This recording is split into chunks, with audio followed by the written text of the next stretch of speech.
Our new college football rankings, and that happened. And Penn State and Texas, huh? I'm going to go with them first. Penn State losing to 0-4 UCLA after UCLA fired their head coach, and I believe they fired their offensive coordinator, defensive coordinator too.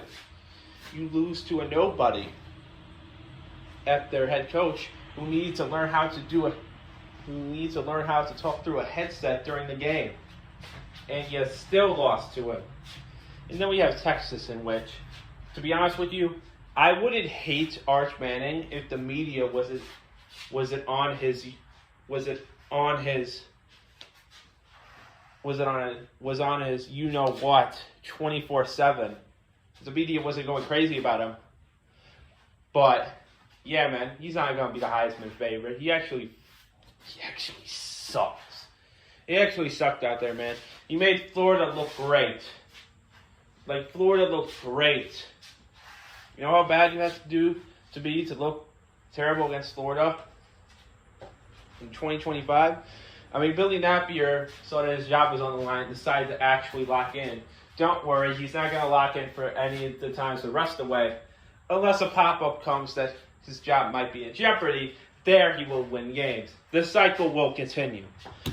And in Penn State, James Franklin sucks. No wonder Drew Aller is a Browns fan.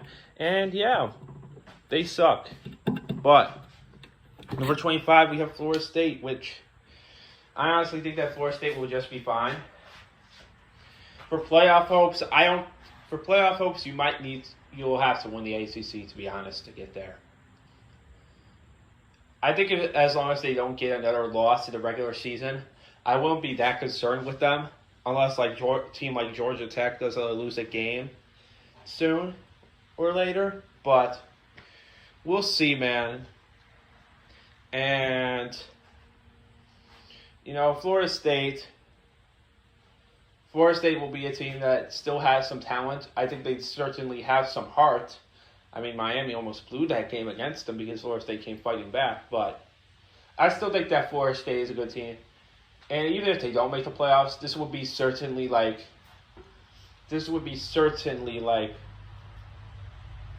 very positive for Florida State, because Florida State having a season better than 2-10 is way more of a positive. So yeah. Then we got South Florida and Memphis back. It's Memphis in the back after not being ranked. South Florida, after losing to Miami, they became unranked, but they won 2 more games against random teams, and now they're back in it. And South Florida is going to play Memphis in a few weeks, so maybe they're just setting that up for a ranked matchup or whatever. But South Florida, I think it's good that they're back in the rankings. I mean, going into the swamp and beating them with not so high expectations and blowing the freak out of Boise State, that's an accomplishment. And yeah, we'll see how long they can stay in there until they inevitably lose a game. Then of course Memphis, kind of the same thing here. I mean, they beat Arkansas. It's only the really only game I saw them, and yeah, I think Memphis will be there for a bit. And then Iowa State, they lost to Cincinnati. With Cincinnati dominated the whole first half of the game. They full-on dominated it. I watched that game. They full-on dominated them. Iowa State kind of came back in Cincinnati, but they didn't really. But it wasn't enough. So Iowa State lost. I mean, Cincinnati Bearcats are back. While the Cincinnati Bengals are in the gutter. Funniest timeline we could possibly live in. But then we got Arizona State. I mean, Arizona State, man. Even though they lost to Mississippi State, I still thought they were a great team. And yeah, man, they're definitely the Big 12 favorites to me. And then Vanderbilt. I mean, when Diego Pavia did the kneel down, and then you found out that Johnny Manziel was at the game, you should have known that these guys were unlikable as fuck. I mean, trust me, it was hilarious when Diego Pavia made a play and then they would show his mom. I knew what this ESPN cameraman was doing every time they would show him. But Vanderbilt. And let me say something. Diego Pavia lost that game. All right, if he didn't throw that pick, that game would have been tied. It probably would have been a whole complete different game. But no, Diego Pavia has become full of himself. He's become an egomaniac. I mean, calling yourself the best team in college football when you play for fucking Vanderbilt, that's kind of a stretch, even though last year was really good for you. Well, I think it's become very clear that the success has gone over his head and that he's just full of it. Like, I guess he's just trying to be the new Johnny Manziel, I guess, but he will not be. I mean, Johnny Manziel, he's a fucking loser, too. I remember I saw a photo of him crashing out to one of the students in Alabama. That's freaking hilarious. I mean, Johnny Manziel is has not grown one bit. He has shown that every single bit of the year, and I was actually starting to feel bad for the guy. Then he just bashed Cleveland and basically blamed us. And blamed us for his not being successful there when he literally partied in Vegas, got into a fight with his girl in a car, and all that stuff. So, what an hilarious guy that is. But then we got Virginia. Virginia beat Louisville in an overtime game. I mean, Virginia, of course, they were going to stay in the rankings after a win like that. BYU won their game, so they'll stay there. Illinois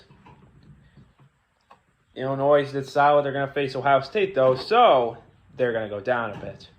And then we got Notre Dame, and I just love the fact that the AP poll is slowly rising Notre Dame just so they could sneak them into the playoff, acting like the first two games didn't happen at all. I mean, it's disgusting bullshit, but what else could you expect from the AP poll, man? God, I hate Notre Dame. Then we got Michigan. I mean, Michigan, nothing really to say about Michigan, to be honest. We're just going to have to wait until the next big game for them. 14, Missouri. Missouri's a team that's just there. The question is, could they make the next step? And we'll see about that. Then we got 13, Georgia Tech. I wonder how long they're going to keep this win streak going.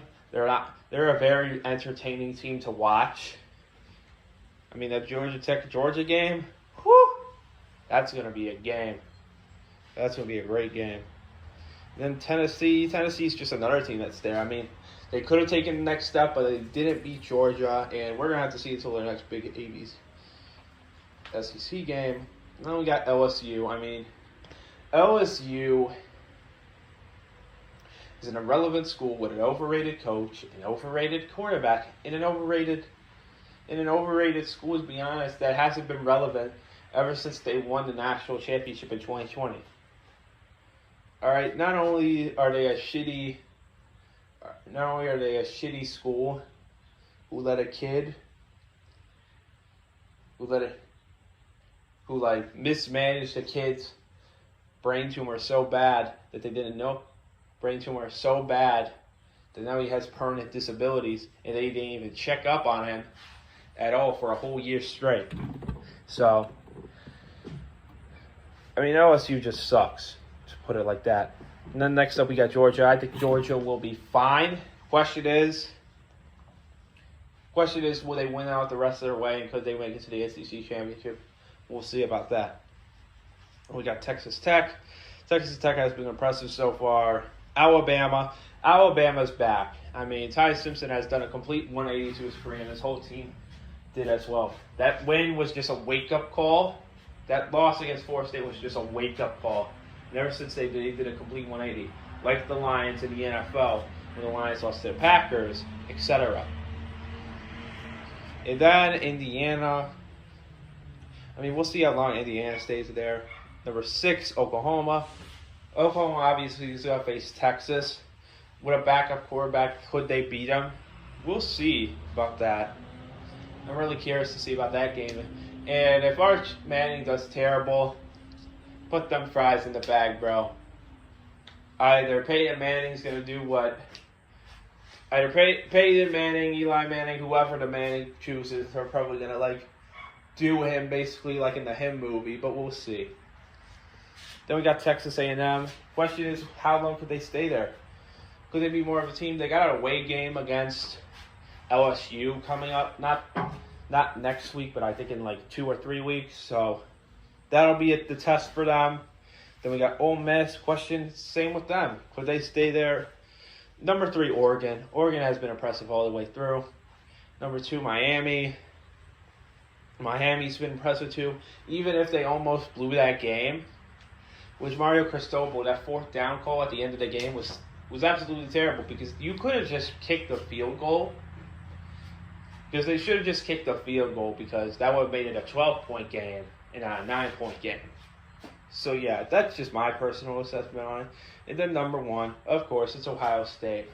Ohio State, obviously the best team in college football because the other top two teams in the top 30 of the rankings in preseason are not there anymore. So that tells you all you need to know about how great Ohio State is and how broken the other teams are with their own problems. And yeah, that's it. Bye.